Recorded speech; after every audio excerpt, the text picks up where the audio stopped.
and let me thank you on behalf of all Missourians. It's great to see a fellow Missourian here as before, and we're very proud of you and your service, so thank you for being here. Let's come back to this question of the border. Customs and Border Patrol issued a new batch of operational statistics last week that showed that CBP encountered more than 100,000 persons attempting entry across the southern border in February. That's about a 200% increase over this time last year.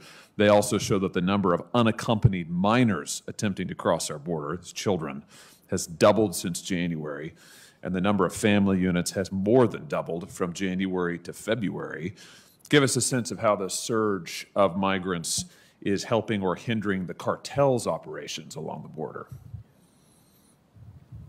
Senator, I'm not aware of necessarily how it hinders or helps. I think it's a symptom of the transnational criminal organization problem that we actually see.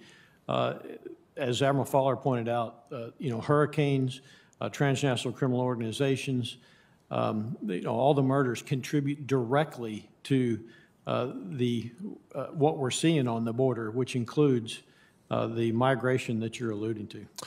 I think it's this today that the Secretary of Homeland Security said that we're on pace now for a 20-year high in border encounters, a 20-year record, which is pretty astounding considering some of the previous surges we've seen, for instance, in 2014. Is it fair to say that we've got a crisis now at the southern border, General? Senator, I'll stay out of the politics of whether it's a crisis or not. It's absolutely a homeland defense issue that I'm concerned about. I'm concerned because it creates opportunities, it creates vulnerabilities, and we have to be postured for each of those. The vulnerabilities that it creates for us is instability. It creates instability in governance. It creates instabilities in the rule of law, if you will, in neighboring countries. Those will be exploited by countries such as China, Russia, Iran. So for me, it's a homeland defense and a national security imperative to take a look at that. Yeah, I think you're absolutely right. It's also a humanitarian crisis, and for one, I'm not afraid of the word crisis. I can't understand why this administration is afraid of the word crisis, and given the unbelievable humanitarian issues we're seeing at the border and the record surge that we're on pace for, I think this administration's inability to admit that their own policies are causing this crisis and the effect it is having in terms of emboldening the cartels, as you're saying. We know that nobody crosses that southern border without the permission and indeed without the profit of the cartels. Nobody. It's a wholly run criminal enterprise on the southern end of the border. And this administration's inability to grapple with that and do something about it, I think, is frankly astounding. And we're seeing it just day on day on day grow worse and worse.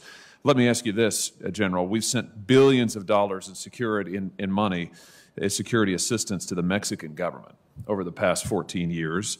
Yet we are seeing, as you just alluded to, escalating violence, even more drugs headed northward. Those drugs make their way into every state of the union, including our home state, my home state of Missouri. In your assessment, why has our security assistance to Mexico fallen so short of its security objectives? I mean, why have not we been able to achieve more considering the prodigious sums that we've invested? First, I would talk to Homeland Security about the problem. It's a law enforcement issue, much of it coming across the border. But I would tell you that the Mexican military, we have an incredibly close partnership, and they're doing incredible things down there. With that being said, I think, as Admiral Fowler alluded to, we need a whole-of-government strategy. You know, the arms that are arming these transnational criminal organizations come right here from the United States of America, and they flow south. In addition to that, the money that they're creating is being generated by precursors coming from Asia, China businesses and industry, if you will, that flows in there. So we have to take a broader approach to get after this, which includes a whole-of-government effort and prioritizing and putting resources to the problem. Speaking of China, Admiral, let me come to you in just a little bit of time I've got remaining. You wrote in your testimony that China is seeking to establish global logistics and basing infrastructure in our hemisphere in order to project and sustain military power. What kind of presence do the Chinese forces maintain in the Western Hemisphere today that we ought to be concerned about?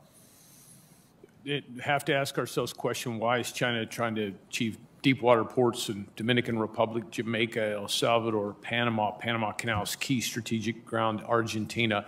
They're using economic influence and access to set the conditions for the blue water navy that they've built. Very good. I think we're going to have a closed session, aren't we, Mr. Chairman? So, We're planning that, yes. okay, I'll have a few more questions for you then. Thank you, Mr. Chairman. Thank you, Senator Hawley. Now let me recognize Senator Tuberville. Thank you, Mr. Chairman.